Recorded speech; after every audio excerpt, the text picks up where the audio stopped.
Nga ka na, may ginagawa si Papa.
Kinain ng daga kasi itong aming sayang bagong-bago pa.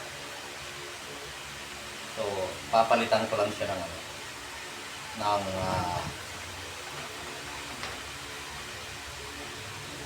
bago pa eh. Galing pa lang sa kahon. Kasi sira lang yung gamit kasi dahil hindi ginagamit. So, ngayon, naisipang gamitin. Sira na, kinain na ng daga. So, ayusin ko.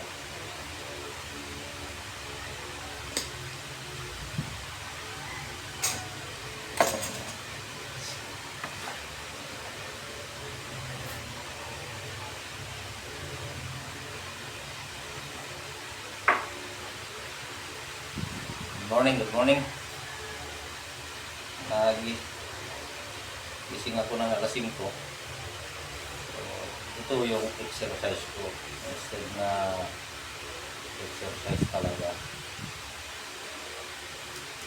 Okay, instead na exercise talaga, yung exercise sa katawan. Yun sana ang balak ko. Pag-exercise. Pero nung nakita ko ito, baga naglinis yung anak ko, nilabas na niya kagabi, nandiyan sa lamisa, nakita ko. So ako na yung tatapos, ito na yung exercise ko.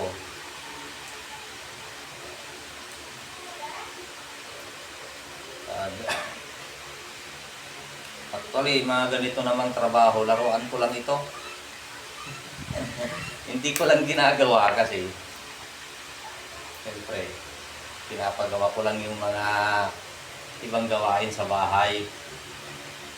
Kasi siyempre, pag pinagawa mo, nakatulong ka na, natulungan ka pa.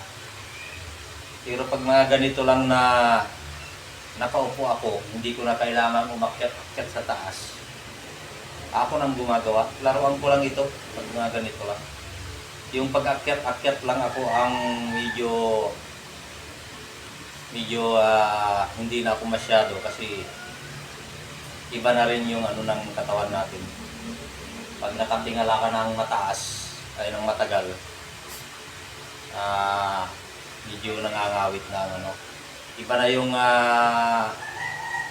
yung kwan ng katawan natin sa sabihin na lang nating may edad doon sa mga bata. Yun. Pero pag mga ganito lang, nandito na yung gagawin mo, sa harapan mo, nakaupo ka lang, nandito na lahat yung materials. Laruan ko lang.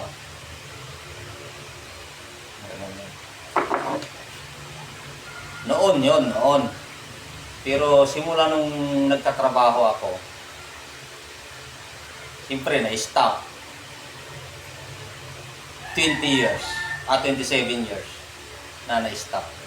So, na-stop tong laruan ko, di ba? Hindi na ako nag-ano. So, ngayon na lang siya uli dahil nandito ako sa bahay.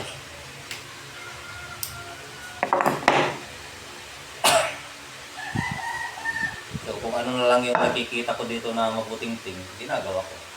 Nasisira yung mga gamit namin. Nasisira dahil hindi ginagamit.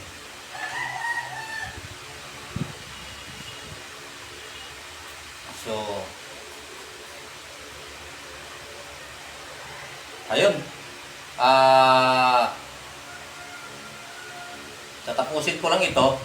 Papakita ko rin sa inyo pagkatapos na. Magpapaalam muna ako.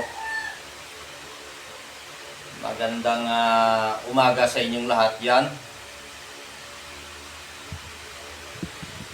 Ang oras ngayon ay alas 6:10. Nagising ako kaninang alas 5. Mag-exercise sana ako. Pero gagawin ko muna ito. Pagkatapos kong gawin, itutuloy ko pa rin yung plano ko na pag-exercise. So, magandang umaga po sa ating lahat.